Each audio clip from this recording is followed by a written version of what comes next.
آداب، آپ کا استقبال ہے ہمارے چینل شمع الدین میں۔ آج ہم کریں گے اردو کی نئی کتاب نویں جماعت کے لیے، اور اس کے اندر جو ہے آج جو ہے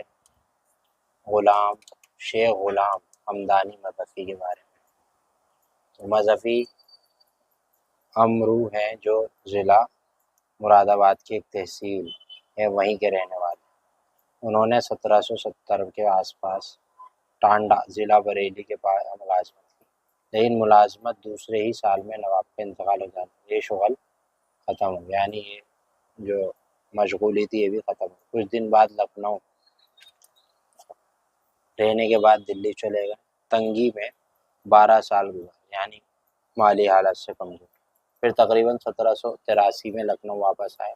گوکا میں لکھنؤ میں انہوں نے فارغ ابلانی سے زندگی نہیں گزاری، تاہم وہیں رہے اور وہیں انتقال۔ مظفی کچھ تنگ مزاج قسم کے آدمی تھے، اسی لیے ان کے ہر ایک سے بنتی نہ تھی۔ کچھ اسی وجہ سے جن کے یہاں ملازمت کی وہاں تنخواہ کم ملتی اور وہ بھی دیر سے، اس کی وجہ سے چڑچڑ ہوتی۔ اور دوسری بات، اس زمانے میں انشاء سے ایک محرکہ چل پڑا۔ اس محرکہ میں انشاء نے اتنی تیزی اور شہر میں بااثر ہونے کی وجہ سے مظفی سے سبقت لے لی۔ اس کے باوجود مظفی نے اردو کے 8 بھاری بھرکم دیوان مرتب کیے اور ایک پورا دیوان فارسی کا، 3 تذکرے اردو شاعروں پر، غزل، قصیدہ، مثنوی، رباعی لکھی، ہر صنف میں قابل قدر کارنامے انجام۔ سب سے بڑی خوبی یہ ہے کہ خواجہ حیدر علی آتش جیسے شاعر اردو کو دیا جو ان کے شاگرد تھے۔ گوکا میر جیسی گہرائی اور گریائی مظفی کے یہاں، لیکن زندگی اور خاص کے عشق کے بیچ اور دار تجربات کا بیان کرنے پہ قدرت۔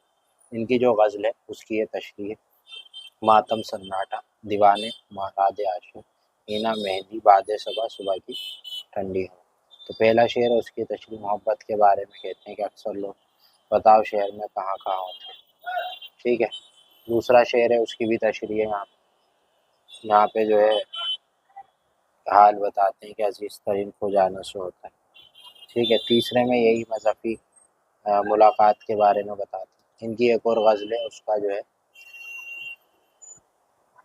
اس کی بھی تشریح آپ دیکھ سکتے ہیں، دوسرا تیسرا، اس طرح سے یہاں تشریح ہے شعر کی۔ اس کے بعد جو ہے سوال ہے، پہلی غزل میں شاعر ایک خوبی بھی ہے، اس کو الفاظ میں ترتیب دی۔ تو پہلی غزل کا مرثیہ، اے دونے کس وقت بھی گھر جاتا ہے، ٹھیک ہے۔ دوسرا سوال، ہینا میں کیا بات ہے، جلانے کی صفت، شوخی آگ کی طرح ہوتی ہے، جلانے کی طرف اشارہ، ٹھیک ہے۔ تو یہ ساری باتیں، اور امید ہے کہ آپ کو سمجھ میں آ گیا ہوگا۔ شکریہ۔